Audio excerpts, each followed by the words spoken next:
Hello. Hello. কে কে? এ ভাই, ভাই বলো। কেমন আছো? আছি বলো ভাই। এ ভাই, আমি তো ওই যে 30 তারিখে কোর্টে গেছিলাম ঢাকা থেকে, বুঝছো? যে যে তো জানোই তো, ঢাকা থেকে যাওয়া আসা 1,000, আর ওই যে ওই মোহরিরে দিছি 1,000, আর অন্য খরচ প্রায় 3-4 হাজার টাকা খরচ করে আইছি, বুঝছো? এখন ওরা বলছে যে আপনার ইটা ওই যে জুয়েল গাজী নামে একজন ওই যে পিস্কার, বুঝছো? বুঝলেন? হ্যাঁ, জুয়েল গাজী, ওর সাথে কথা বলছিলাম, বলে যে আপনার মামলা কোন কোর্টে, কার কাছে, এই বিষয়টা আমাকে একটু বলতে হবে, তারপর আমি এর ফাইনাল রেজাল্ট জানাবো। দিলেন দাদা বাইরে না? হ্যাঁ? মেহরিরে বাইরে না তুমি? মোহরি হ্যাঁ? মোহরি ধীমান রায়ের সাথে কথা বলছিলাম। হুম। তো বললো যে এরা বাবুল নামে একজন ছিল, বাবুল বাবুল, সে তো নাই, সে চলে গেছে কোথায়, কোটালি পড়ে না কোথায় জানি। তো কে ধরে লাগি? মেহরি তো দাঁড়া না? না না, সে করছে কি যে, তো 2 বছর আগে, এই 2 বছর আগে পাগলা আইছিল, তারপর তো আসে না, যোগাযোগ করে না। এটা কার কাছে হ্যাঁ। কি আছে আমি কইতে পারি না। তো কেতন নকল দিয়েছে সব কিছু দিয়েছে। দিলেন দাস। সে তো কইতে মানে এটা ওই যে ধীমানদার কাছে। হ্যাঁ হ্যাঁ সব কিছু রয়েছে। তার দলিল রয়েছে, কাগজপত্র সবই তাদের রয়েছে। সেগুলো কলেজে, সেগুলো আমার বাসায় রয়েছে, কোথায় কি এইগুলো এরম বলতো। বাজারে দিতে কে? বাজারে দিতে কে? তা- আলমগীর ভাই তো কথা বলছেন। টাকা কারে দিয়েছেন? টাকা কারে দিয়েছেন? দেবেন্দ্রের টাকা দিয়েছেন আপনি নাকি? টাকা দিছি, ওর নাম হলো জুয়েল শিকদার। আরে ভাই আপনারা শোনেন, ওই সময় না কাটালে জমি আপনার খাওয়ার দরকার নাই। আপনারা দূরে থেকে দিলাম আরে। না না ভাই, হলো পিস্কার। আর আপনি তো এসেছেন কেন? আপনার আপনার গোলাম যে আলমগীর ভাই সবাই নিয়ে একসময় একসাথে যান। আপনারা লাইনে বোঝেন বেশি এই জন্যই। আরে না, আমি তো ধীমান রায়ের টাকা দিছি, বুঝছো ভাই? ভাই বলেন। শোনো, আমি ওই ধীমান রায়ের ঢাকা থেকে বিকাশে টাকা দিছি যে আপনি মামলার ফাইনাল অবস্থাটা দেখেন, হ্যাঁ বুঝছো? সে কসে দেখবানি করে করে তো আর ওই যে মানে 6 মাস চলে গেছে, 1 বছর চলে গেছে, বুঝছো? তারপরে তার সাথে এই যে 30 তারিখে দেখা করছি, তার আগেও 2 বার দেখা করছি, বুঝছো? কয়ে দেখবানি করে, হ্যাঁ। এখন কালকে বললাম, 30 তারিখে বললাম, বললো যে কাগজ তো আমার বাসায় রয়েছে, বুঝছো?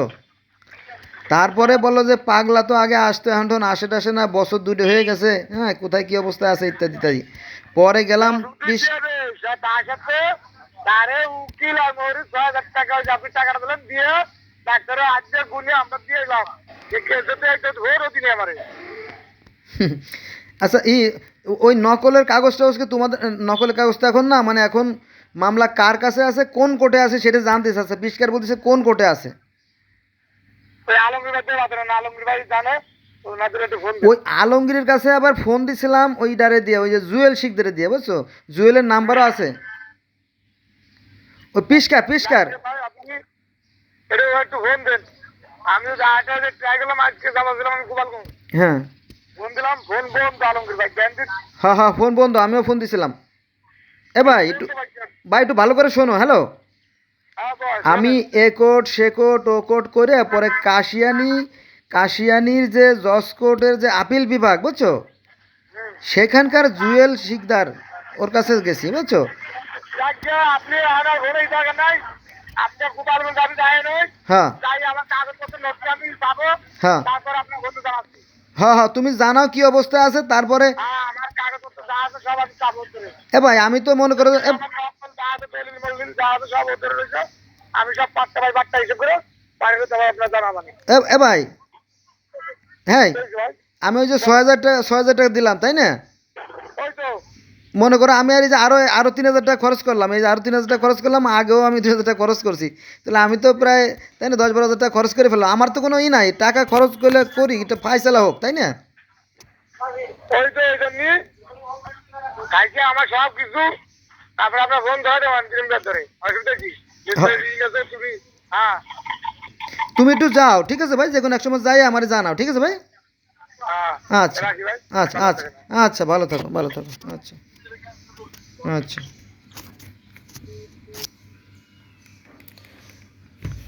বন্ধুরা, আমার বয়স এই মুহূর্তে প্রায় 55 হইতে পারে আর কি, 55-56 এরমতি হবে বয়স, যথেষ্ট বয়স হয়েছে আমার।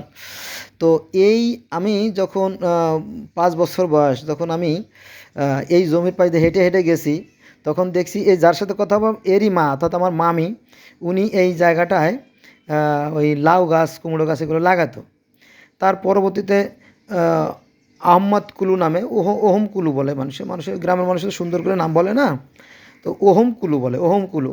আহমেদ, মোহাম্মদ আহমেদ না বলে ওহম বলে। যাক, তো সে বাবু কাজের থেকে পরামর্শে এর বাবার কাছ থেকে এই জমিটা একটা মেশিন ঘর চালাতো। তো এটা এর বাবারই, অর্থাৎ আমার মামারই এই জায়গাটা, এটা আমি জানি আর কি, আমি সারা জীবন জানি। আর এই জমিটা দলিল হয়েছে 1940 সালে, যে সময় বাদী, কেন বাদীর বাপেরও জন্ম হয় নাই, হ্যাঁ, এর নাকি মানে এতিমের সম্পত্তি নাকি বিক্রি করে ফেলেছিল, সেই মর্মে তারা একটা মামলা দিচ্ছে। এটা একেবারে 100% ফালতু মামলা আর কি। যাক, তো ফালতু মামলা হলেও তারা চাচ্ছিল, যেহেতু বাদী হচ্ছে ঢাকার আর মানে ধানমন্ডির 3 নম্বরে যে পার্টি অফিস আছে, সেখানে একজন বিশিষ্ট কবি, শিল্পী, সাহিত্যিক আর কি, গবেষক। তো সে চাচ্ছিল মন্ত্রীদের ফোন দিয়ে জমিটা চেয়ে দখল করে নিতে, কিন্তু আসলে তো আইনগতভাবে সেটা হয় না। যাক, তারপরে আমার নেওয়া জমি, আর একজন ডাক্তার আছে সাথে, নেওয়া জমি, পরে আমরা রায় পাইছি। রায় পাওয়ার পরে তো রায় হয়ে গেছে, আমরা আমাকে জমি পেয়ে গেছি। কিন্তু পরে আবার একটা আপিল মামলা করছে। আপিল মামলা করার পরে পরে আমরা আবার শো করছি। শো করার পরে পরে এক বিচারক সে বললো যে 1010 টাকা দিতে হবে। তাহলে আমি রায়টা দিয়ে দিয়েছি পুরো এই 10,000 টাকা। 10,000 টাকা মানে 10 টাকা দেওয়াও অনেক কঠিন, কারণ এই যে যে যার সাথে কথা বললাম, এর যে বোন আছে কয়েকটা, এরা খুবই গরিব মানুষ, কৃষিকাজ করে খায়, একেবারে অসহায়, এই টাকা পয়সা ঠিকমতো দিতে পারে নাই। পরে ওই বিচারক মানে বদলিও হয়ে গেছে। যাক, এরা বললো যে টাকা পয়সা না দিলেও হবে, কারণ আমরা তো রায় পাইছি, রায় পাইয়ে যাবো, সমস্যা নেই। এই তারপরে এই 2009 সাল থেকে আর কি ঘটনা, এই মামলা চলতেছে চলতেছে চলতে চলতে চলতে ওরা ক্লান্ত, দূর, রায় দেয় না, রায় দেয় না, এত টাকা করতে দেবো, আমি গরিব মানুষ, কৃষিকাজ করি, এই অবস্থা। মাঝখানে রাগ করে ওরা যায় না। যাই হোক, আমি বললাম যে না, রাগ করে না গেলে তো হবে না। এরপরে আমি উকিলের সাথে কথা বললাম। বলো যে আচ্ছা ঠিক আছে, দেখি বিষয়টা। সে কোনো গুরুত্ব দিল না, জানালো না। এরপরে মোহরিরে বললাম, আচ্ছা দেখতেছি দেখছি করে করে আরও বছর দূরে গেল। তারপরে আমি বললাম যে আপনি সিরিয়াসলি দেখেন বিষয়টা কি, যদি কিছু টাকা পয়সা লাগে, আজকাল তো ঘুষ ছাড়া কোনো কাজ হয় না, ঠিক আছে, দরকারে পাপের প্রায়শ্চিত্ত দিলাম। এই পরে আমি তার সাথে কথা বলে আইসে ঢাকা থেকে তারে টাকা বিকাশ করে দিছি, যে ঠিক আছে মামলাটা দেখেন। সেও ওই দেখতেছি আর দেখে নাই। পরে আমি আবার সরাসরি গেলাম, বলো যে আচ্ছা ফোন দিয়েন দেখবানি, আর কাগজপত্র তো বাড়িতে রেখে দিয়েছে। এই হলো অবস্থা। এখন আবার মূল যে জমির মালিক, এই যে যার সাথে কথা বললাম, এর নাম পাগলা, এর বাপের জমি, এর বাপের জমি, এর ভাইয়ের জমি, এর একটা ভাই আছে, সে ভাইটা জমি বিক্রি করছে, 3 জনই বিক্রি করছে। একজন নেছে হলো, ওর নাম হচ্ছে রাসেল, সেরা তারা নিচে একটা অংশ কিনে, আর আমি নিছি একটা অংশ কিনে, 2টা, আর একটা আছে ডাক্তার পাঠান, 3 জন আমরা 3 অংশ কিনে নিছি আর কি, কিনে নিছি।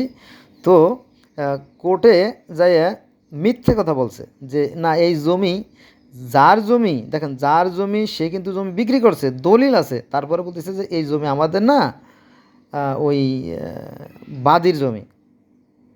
হ্যাঁ, কি বলে বাদীর জমি, মানে তার বাপের জমি সে বিক্রি করে বলতেছে এই জমি আমাদের না, মানে সে টাকা খেয়ে ওই বাদীর পক্ষে চলে গেছে। তখন বিবাদী যে আপন ভাইরা, তারা পড়ে গেছে বিপদে, ভাই তোর জমি, তুই তোর বাপের জমি বিক্রি করলি, আবার বলতেছিস এই জমি আমাদের না। পরে ওই দলিল বের করা লাগছে আবার কোর্টের থেকে, মানে দলিল তো জানেন, দলিল বের করার পর আবার কোর্টে শো করছে, দেখা স্যার এই যে দলিল, এই জমি বিক্রি করছে, অথচ বলতেছে এই জমি আমাদের না। তখন কী ব্যাপার, তুমি জমি বিক্রি করছো, তোমার বাপের জমি, তোমার বাপের দলিল আছে, হ্যাঁ, পিঠ দলিল আছে, রেকর্ড আছে বাপের নামে, আবার তুমি সে জমি বিক্রিও করছো ফ্রেশ, সব, কোনো ঝামেলা নাই। এখন বলতেছো যে এই জমি তোমার না, এটা কেমন কথা? তখন বললো যে স্যার আমার মাথা ঠিক ছিল না, আমি উল্টো পাল্টা বলে ফেলাইছি, ব্যাস কোর্ট খালাস। চিন্তা করেন এত বড় ব্যাট পার বেইমান, তো জেলে ঢোকানো উচিত ছিল তাই না কোর্টের, অথচ নিচে সাইডে এইগুলো হয় আর কি, মামলাতে যা হয় আর কি। ভালো কথা। পরে আমি আবার যাইয়া ওই যে বাপের জমি নিজে বিক্রি করে আবার নিজেই মুনাফেকি করতেছে, যে বলতেছে জমি আমার না। আমি বলে যে বললাম ভাই, মানুষ তো আর চিরকাল বাঁচে থাকে না, তুমি যে এই যে বিশ্বাসঘাতকতা করলে এটা কেন করলে ভাই, আমার একটু শোনাও না, বুঝাও না। তো বলে ধর এইগুলো নিয়ে আমার সাথে কোনো প্রশ্ন করো না ভাই, হ্যাঁ আমার মাথা ঠিক নেই, হ্যান তেন। আমি বললাম যে না তোমার বলতেই হবে। কয়, না আমি এ ব্যাপারে কিছু বলতে পারবো না। বাস ভালো কথা। কারণ কারণ সে বলতে পারবে না, তো বলার কোনো ভাষা নাই তো। মনে করছে কোর্টে কেউ দেখবে না, না আমি বললে বিচারক আমার পক্ষে রায় দিয়ে দেবেন। যাক, তা হয় নাই। এরপরে দেখলাম যে সে তো কথা বলতেছে না, সত্য কথা তার মুখ দিয়ে বেরোচ্ছে না, সে তো প্রতারক, বেইমান, মুনাফেক, বিশ্বাসঘাতক আর কি। বাপের মানে কুলাঙ্গার ছেলে আর কি। এরপরে আমি চলে গেলাম তার বোর কাছে। তার বোর কাছে গিয়ে বললাম যে আচ্ছা ভাবি, এই যে কেমন একটা ব্যাপার হয়ে গেল না, আপন ভাই, আপন ভাইয়ের বিরুদ্ধে মিথ্যে সাক্ষী, তারপরে সমস্ত দলিল দস্তাবেজ দাল্লে পর্সা নকশা ডকুমেন্ট থাকা সত্ত্বেও এটা কেমন কথা হলো। কয়, ভাই আর কোয়েন না, কিসের আবার ভাই, ভাই কারে কয়, বিপদের সময় যদি ভাইয়ের মানে উপকার না করলো তইলে আবার কিসের ভাই।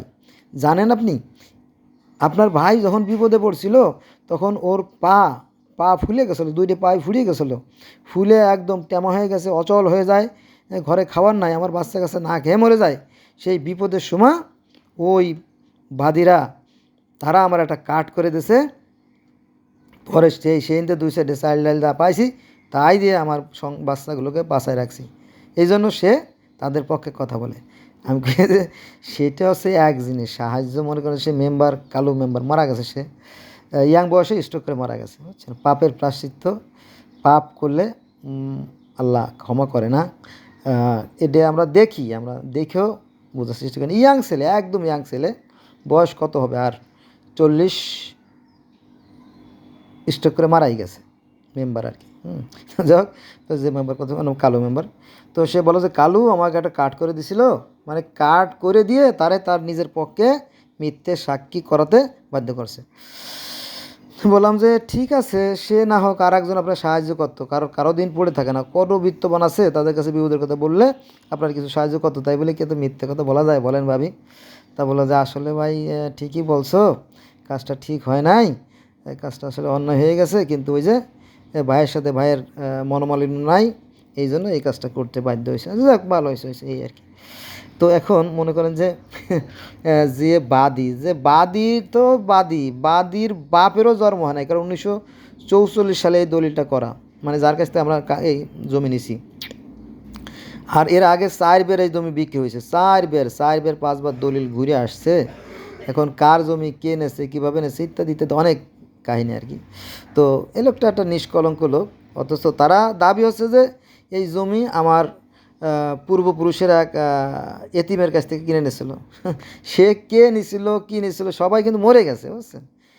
অতিরিক্ত একটা হয়রানি এই নেতা হওয়ার কারণে। দেখবেন অধিকাংশ নেতারাই এই ধরনের ভ্রষ্ট প্রতারক হয়ে থাকে আর কি, তবে সবাই না, কিছু ভালো।